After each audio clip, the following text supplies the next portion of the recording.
India കഴിഞ്ഞാൽ strong opening batting നിരയിലുള്ള team Australia തന്നെയാണ്. Mitchell Marsh and Travis Head opening റോളിൽ സമീപകാലത്തായി ഈ ഡെഡ്ലി കോംബോയാണ് T20യിൽ ഓസീസ് പരീക്ഷിക്കുന്നത്.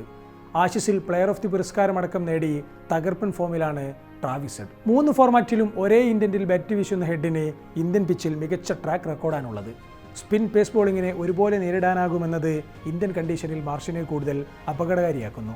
വാർണർ വിരമിച്ച ശേഷം ഓസീസ് പല ഓപ്പണർമാരെയും മാറി മാറി പരീക്ഷിച്ചെങ്കിലും അതൊന്നും ക്ലിക്കായിരുന്നില്ല. ഇതോടെയാണ് ഹെഡ് മാർഷ് കൂട്ടുകെട്ടിലേക്ക് എത്തിയത്. IPLൽ പോയ സീസണിൽ ലക്നൗ സൂപ്പർ ജയൻസിനായി മാർഷ് ടോപ്പ് ഓർഡറിൽ തിളങ്ങിയതും അനുകൂല ഘടകമാണ്. Phil Salt and Jos Buttler 2 wicket keeper ബാറ്റർമാർ. ഫ്രാഞ്ചൈസി ക്രിക്കറ്റിൽ പയറ്റി തെളിഞ്ഞ 2 പേരുമായാണ് ഇംഗ്ലീഷുകാർ T20 ലോകകപ്പിലേക്ക് വരുന്നത്. IPLലടക്കം സ്ഥിരതയോടെ ബാറ്റ് വീശുന്ന ഇരുവരും ഓപ്പണിംഗ് റോളിൽ ഉണ്ടാകുമ്പോൾ ഇംഗ്ലണ്ടിൻ്റെ ലോകകപ്പ് സാധ്യതകൾക്ക് ചിറകുമുളക്കുമെന്ന കാര്യം തീർച്ചയാണ്.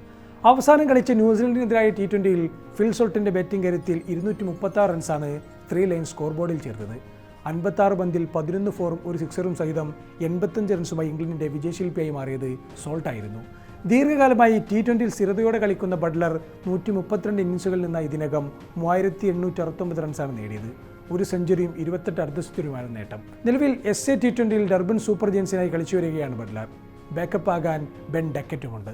ഓപ്പണിംഗ് സ്ഥാനത്തേക്കുള്ള കിൻഡൻ ഡിക്കോക്കിൻ്റെ മടങ്ങിവരവാണ് ദക്ഷിണാഫ്രിക്കയുടെ T20 ലോകകപ്പ് സ്ക്വാഡിലെ ഹൈലൈറ്റ്.